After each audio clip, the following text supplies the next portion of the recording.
কোকৰাঝাৰ আৰু বহলপুৰ সংযোগী যি গড়কাপ্তানি পথ আছে, গড়কাপ্তানি পথটোত এতিয়া দেখা গৈছে বৃহৎ বৃহৎ গাঁত সদৃশ পৰিৱেশ। মোৰ সহযোগী এক সামগ্ৰিক পৰিৱেশ দেখুৱাই আছে, যি এই বহলপুৰ আৰু কোকৰাঝাৰ সংযোগী যি গড়কাপ্তানি পথ আছে, গড়কাপ্তানি পথটোত এনেদৰে এতিয়া দেখা পোৱা গৈছে বৃহৎ বৃহৎ গাঁত। প্ৰায় 2 পৰা 3 কিলোমিটাৰ পথ এনেদৰে এতিয়া গাঁত সদৃশ পৰিৱেশৰ সৃষ্টি হৈছে, কিন্তু কোনো ধৰণৰ গুৰুত্ব নাই সংশ্লিষ্ট বিভাগৰ। এতিয়ালৈকে প্ৰায় বহু বছৰ ধৰি এনেদৰে যি গড়কাপ্তানি পথটো আছে, গড়কাপ্তানি পথটোত কিন্তু এতিয়ালৈকে কোনো ধৰণৰ ব্যৱস্থা কৰা নাই। এনেদৰে গাঁত সদৃশ পৰিৱেশৰ সৃষ্টি হৈছে, যিহেতু বাৰিষাৰ সময়, বাৰিষা বৰষুণ হোৱাৰ লগে লগে কিন্তু যি গাঁতবোৰ আছে, গাঁতবোৰ সম্পূৰ্ণভাৱে উপচি পৰে, যাৰ ফলত এতিয়া যি পথচাৰীসকল আছে, বাইকেৰে বা গাড়ীৰে কেতিয়াবা দুৰ্ঘটনা সংঘটিত হ'ব লগা হয়। মোৰ লগত ইয়াৰে স্থানীয় ব্যক্তি কিছু উপস্থিত আছে, মই তেওঁৰ পৰা কিছু কথা জানিব চেষ্টা কৰিম।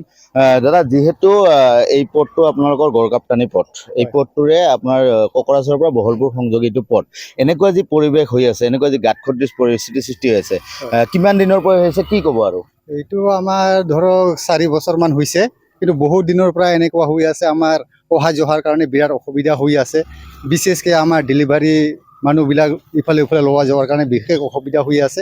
গতিকে আমি ৰাইজৰ পৰা এইটো আমি অনুৰোধ জনাই আছোঁ চৰকাৰক, যাতে অসম চৰকাৰে অতি সোনকালে যাতে এই ৰাস্তাখন বনাই দিয়ে, এইটো আমাৰ ৰাইজৰ পৰা অনুৰোধ থাকিল। কিন্তু যেতিয়া বাৰিষাৰ বতৰ, যেতিয়া বৰষুণ পৰে, তেতিয়া কিন্তু গাঁতবিলাক সম্পূৰ্ণৰূপে ভৰি পৰে, তেতিয়া মানুহে অহা যোৱা কৰাত বা বাইকেৰে অহা যোৱা কৰাত দেখা নাপায় ৰাস্তাটো। কেতিয়াবা বিপদৰ সন্মুখীন হৈছে নেকি? বহুত বিপদ হৈছে, এক্সিডেণ্ট বহুতবাৰ হৈয়ে থাকে। এই ৰাস্তা বেয়া হোৱাৰ কাৰণে বিৰাট এক্সিডেণ্ট হৈ থাকে। আৰু কিমান দূৰ ৰাস্তা এনেকা ধৰণৰ গাঁত সদৃশ পৰিৱেশ হৈছে? 2 কিলোমিটাৰ, প্ৰায় 2 কিলোমিটাৰ হয় এইটো।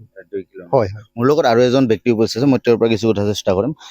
এই পথে আপোনালোকে অহা যোৱা কৰে, সদায় অহা যোৱা কৰে, কেনেকুৱা ধৰণৰ অসুবিধাৰ সন্মুখীন হয়, যিহেতু রাস্তাটো বেয়া, বহুত বেয়া? বহুত, রাস্তাখানটো বহুত বেয়া।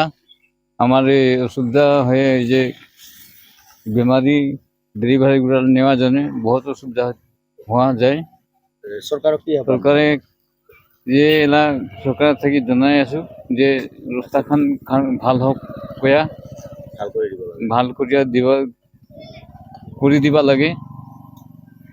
নিশ্চয়কৈ ক'ব লাগিব, এনেদৰে যি ৰাইজসকল আছে, ৰাইজসকল কিন্তু বহুত জমৰ যাতনা ভুগিব লগা হৈছে। কাৰণ যেতিয়া বাৰিষা, যিহেতু বৰষুণৰ বতৰ, বৰষুণ পৰাৰ লগে লগে কিন্তু গাঁতবিলাক সম্পূৰ্ণ ভৰি পৰে, যাৰ ফলত দুৰ্ঘটনা সংঘটিত হয়। বিশেষকৈ এই যি ওচৰ পাজৰৰ গাঁৱৰ ৰাইজসকল আছে বা সাধাৰণ লোকসকল আছে, তেওঁলোকে কিন্তু যিহেতু যদি কোনো ধৰণৰ গৰ্ভৱতী মহিলাক, বিশেষকৈ গৰ্ভৱতী মহিলাক লৈ যোৱাৰ ক্ষেত্ৰত বিশেষ অসুবিধাৰ সন্মুখীন হয়, যিহেতু ৰাস্তাটোত গাঁত সদৃশ পৰিৱেশৰ সৃষ্টি হৈ গৈছে। গতিকে ইয়াৰ স্থানীয় ৰাইজে চৰকাৰক এটাই আহ্বান জনাইছে, অতি সোনকালে যি ৰাস্তাটো, যি গড়কাপ্তানি পথটো ঠিক কৰি দিবলৈ, যাতায়াতৰ বাবে সুব্যৱস্থা কৰি দিবলৈ অনুৰোধ জনাইছে।